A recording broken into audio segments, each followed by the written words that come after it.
3 blocks with the masses m, 2m and 3m are connected by string. ये m है, ये 2m है, ये 3m है. After an upward force F applied on the block m, इसके ऊपर एक F का फोर्स लगा दिया ऊपर की तरफ. The masses moves upward at constant speed v. ये ऊपर की तरफ v की स्पीड से मूव कर रहे हैं constant speed v से. What is the force on the block of mass 2m? इस पे नेट फोर्स कितना लगेगा ये बताना. यार एक बात बताओ, रेस्ट में रहना या कांस्टेंट स्पीड से जाना एक ही बात है. अगर किसी बॉडी कोई बॉडी रेस्ट में तो नेट फोर्स क्या है उस पर? जीरो.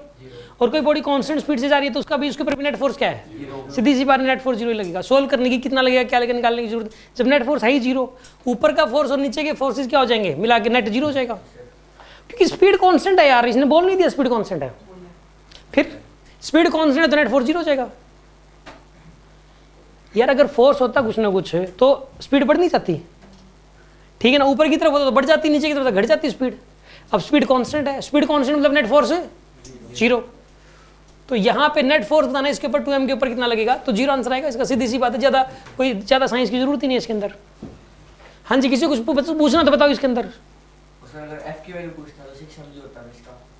बिल्कुल, अगर f की वैल्यू पूछता तो इस पूरे सिस्टम को एक मान लेते. इस पूरे सिस्टम पे जितना फोर्स नीचे की तरफ लगता है उतना ही ऊपर की तरफ, तभी तो स्पीड कांस्टेंट है.